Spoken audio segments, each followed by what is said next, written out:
Shri Ashok Rao is the chairman of TIE Global. As mentioned earlier, he is a serial entrepreneur with 4 successful high technology startups behind him. He's currently serving as the chairman and CEO of his 5th startup, Vodini Incorporated. I request Mr. Ashok Rao, chairman of TIE Global, to address the gathering. Sir.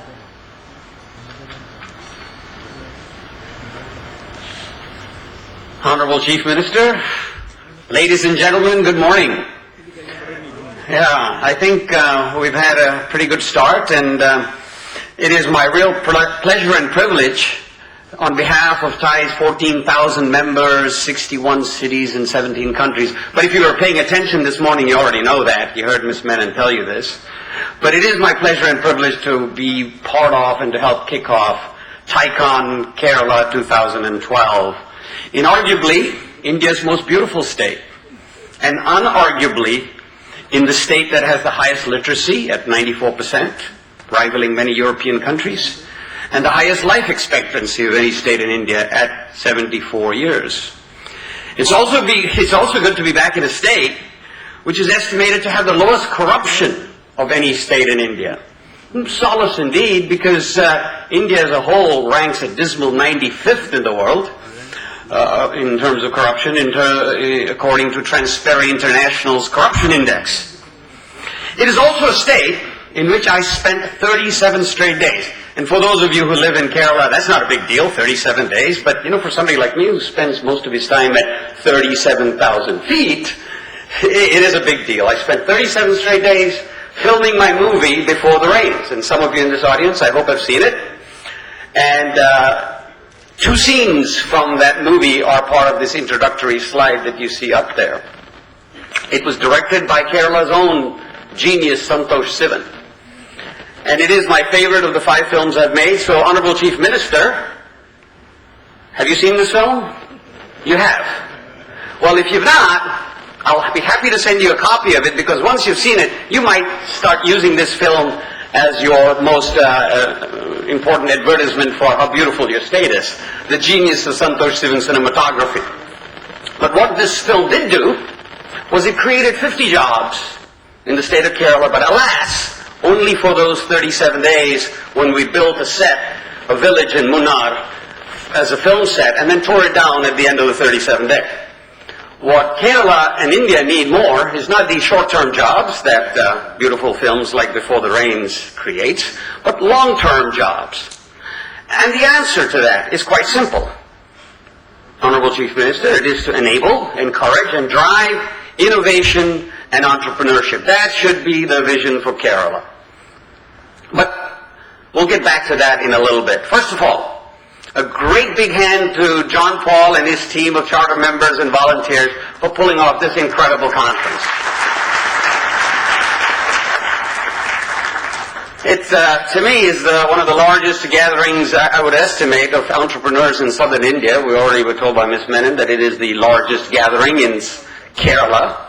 And I'm hopeful that this event, even though it's the first, will become an annual event of some significance and importance in the pantheon of events of Kerala. For the next 2 days, we're going to be doing some serious conferencing at this conference. Some might say it is a gathering of important people who singly can do nothing, but together can decide nothing can be done. But that is not the case here at TIECon Kerala, is it? We have a gathering of people who do stuff. We have academics who do stuff, economists who do stuff, thinkers who do stuff, politicians, well, maybe not. Just joking, Chief Minister. Just joking. Lawyers and politicians are favorite targets for stand-up comedians. Corporate titans who do stuff. Thinkers, journalists, investors, venture capitalists, and most importantly, in this gathering, entrepreneurs who do stuff. Entrepreneurs who live by Sir Richard Branson's mantra, screw it, let's do it. A quick show of hands. How many in this audience are entrepreneurs? Fantastic. That sure beats the worldwide average that I'll get to in a bit. How many are people who would like to be entrepreneurs? Also very nice. More importantly, how many know how to spell entrepreneur? Funny word, this, entrepreneur. It didn't exist in our language 30 years ago. Whoever knew what an entrepreneur was? I certainly didn't. But as English has done over the ages, we stole it from the French. It even didn't exist in the French language till about 150 years ago, where they coined it from the verb entreprendre, which in French literally means to undertake. And so the word entrepreneur came into being, and English, as it's done from all the languages, it stole it and incorporated. That's why it's the richest language in the world. But enough of the language lessons.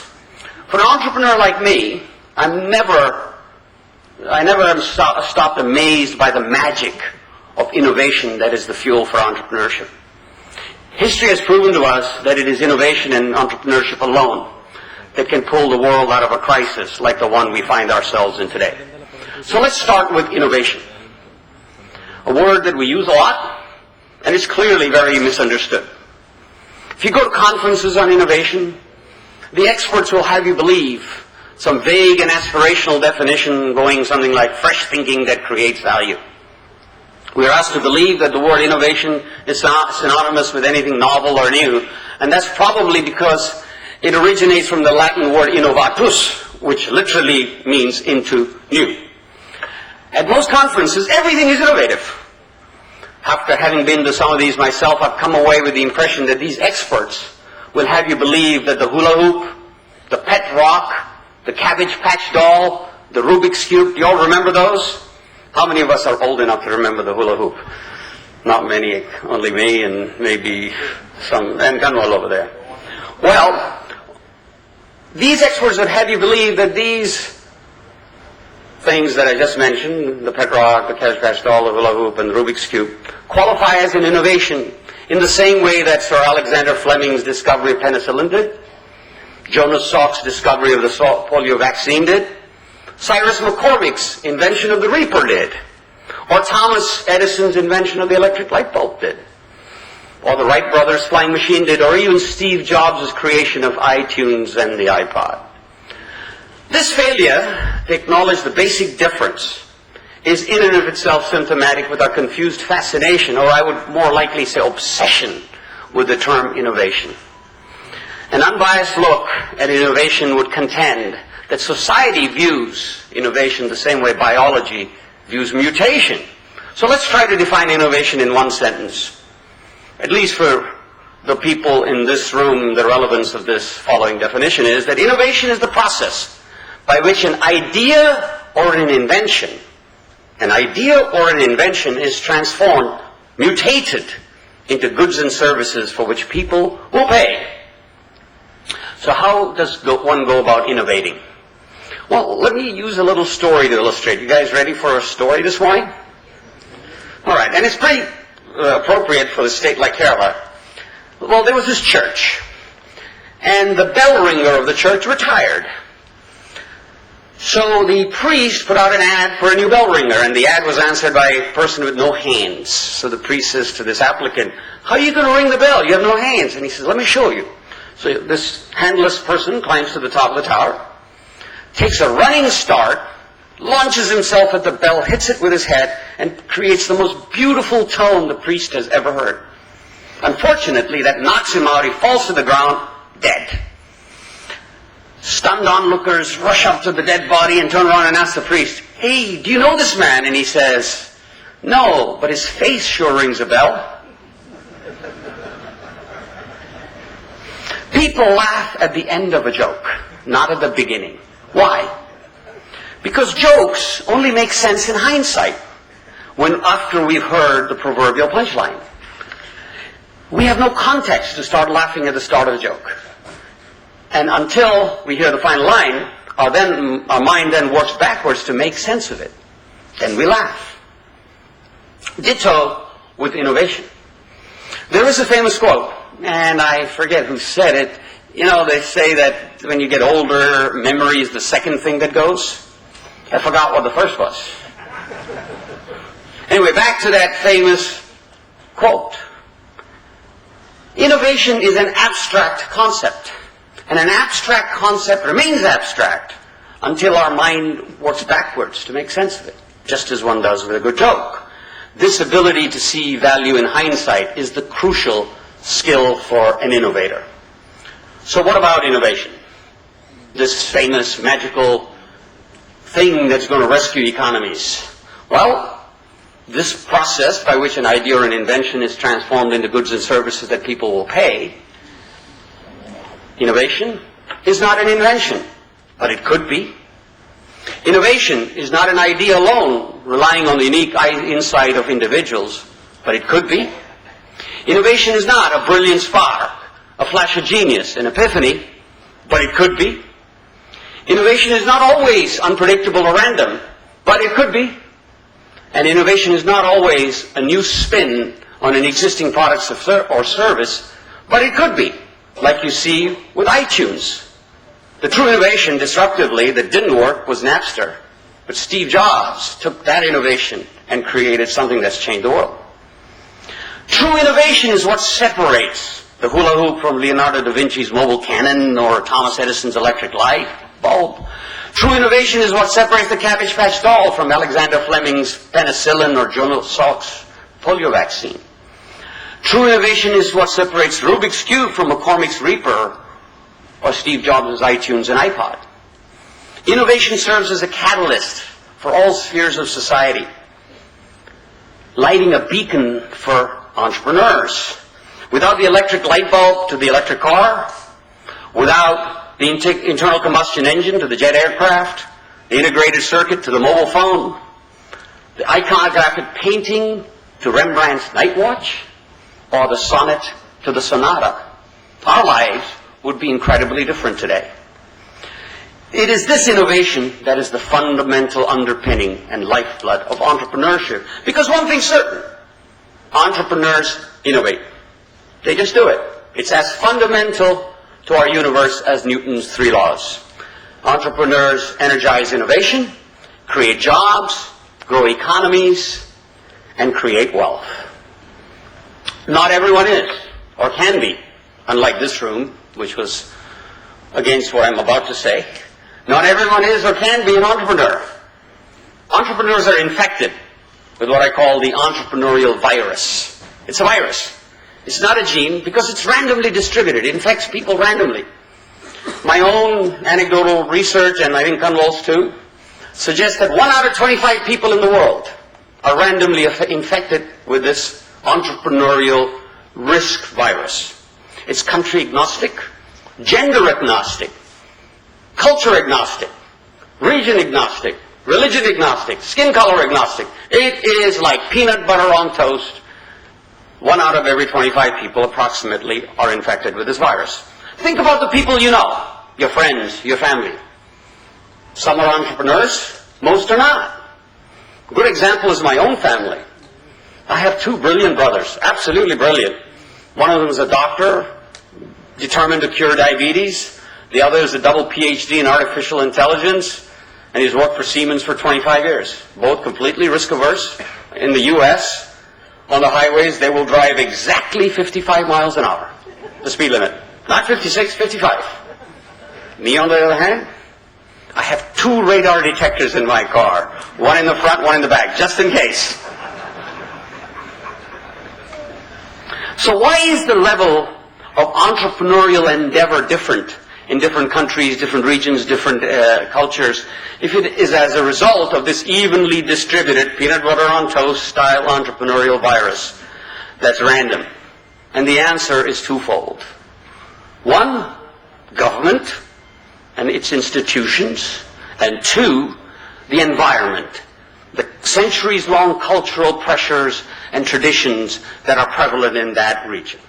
These 2 factors either let the spirit of entrepreneurship flourish, or they squash and kill it. Because for entrepreneurs, institutions matter. As much as we like to think it, government does matter for entrepreneurs. It is government that creates the very fundamental institutions, the public structures, as we call them, that support entrepreneurial endeavors. They set the playing field for entrepreneurs. They create the laws that define what even business is, and then use their police and courts to enforce these laws. They negotiate trade agreements that permit entrepreneurs to sell their products and services in other countries. They provide the infrastructure, which is really the soil and fertilizer in which these endeavors may either flourish or wither and die. Entrepreneurs and their investors need government institutions like IFRS, Institute of Chartered Accountants, and SEBI to mandate consistent standards of operation and financial disclosure, and also to police the maintenance of these financial disclosures. And even more importantly, entrepreneurs need to be able to exit. We all know this. There's little incentive to take personal risk, facing the specter of failure, without the opportunity to get a return on your equity, both sweat equity and financial equity, via an exit. And your investors, angels, venture capitalists, would be hard-pressed to invest in startups if this opportunity did not exist. So it is up to government. It is up to government to set up and establish and regulate non-fraudulent free market opportunities for IPOs, mergers, sales, and other forms of exits. All these wealth creation opportunities require stable and liquid financial markets, open banking systems, and freely and honestly traded stock markets. Honestly traded, not manipulated. And finally, entrepreneurs need the rule of law. Without this, they cannot predictably and reliably register and operate their businesses, and an efficient and honest court system is essential to preserving the sanctity of contracts, property rights, intellectual property, and providing swift redress for wrongful doings as well as fraudulent activities. So that's extremely important. All these elements that are government-driven are important.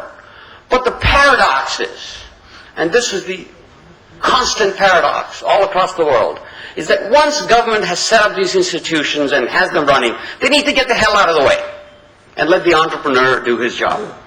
Many countries around the world, most countries around the world, are saddled with arcane, mind-numbing regulations that prevent entrepreneurs and businesses from doing what they really are good at. Additionally, the courts take forever to redress wrongdoings, and this is all exacerbated by the ugly specter of corruption. Even the most developed of nations screw things up, making it difficult to register property, protect intellectual property as well, and get past these stupid regulations. How many of you are familiar with the World Bank study called Doing Business? No show of hands? Wow. Okay, so you all know that the World Bank every year looks at 183 countries, and that number changes a little bit, and they rank them from 1 to 183 on how easy is it to do business, essentially to see how entrepreneur-friendly this country might be. And they look at a variety of factors. Factors like registering property, getting electricity, protection of investors, resolving bankruptcies. A whole variety of factors go in a very sophisticated survey that comes up with the rankings of 1 to 183. And in this report, France, yes, a developed nation like France, ranks 149th, yes, 149th in the difficulty of registering property, and 79th in the world in protection of investors, while it ranks 29th overall. I mean, that's pretty good, but those other two ratings are horrible. And the only reason it ends up at 29th is because it has a very efficient and honest and less corrupt court system than most of the other countries surveyed. Even Germany, the economic miracle of these last 4 or 5 years, ranks a lowly 99th in the protection of investors and 97th in registering property, while it ranks 19th overall. Even our own India, think about it, country with fantastic economic success, a beacon for all of the BRIC countries, ranks a horrible, dismal 132nd in the world. And the reason is because of all of the factors I mentioned, India ranks very poorly in. So the lesson here is India has succeeded in spite of its government. Its entrepreneurs have done something that people try to prevent, and they've succeeded in spite of its governments. The United States, just to continue the sort of comparisons, ranks 4th in the world overall, and would rank even higher according to the World Bank, but for its very complicated income tax, corporate income tax system. But where it is a runaway number 1 in the world is its venture culture. Its venture culture, as defined by how willing it is to take risk as a society, as a culture. Over 350,000 angels, registered angels, exist in the United States, investing $27 billion a year in these bad times, this is a 2010 figure, $27 billion a year in startups. And in addition, venture capitalists invest $32 billion a year in startups. When you put them together, that is a staggering $60 billion a year of private money fueling the startup ecosystem in the United States. This is bigger than the GDP of most countries in that World Bank survey. And it's a true testament to the dependability of the institutions that these entrepreneurs need to regulate and protect them, and also to give them free rein to run and operate their business at the same time. Again, that paradox. Government is certainly an important factor. But the other second factor that I talked about was culture, traditions, and pressures. Anyone want to take a guess as to who the #1 country was in the World Bank survey? Singapore. Yes, somebody's been reading his survey. It's ranked as the most entrepreneur-friendly country in the world.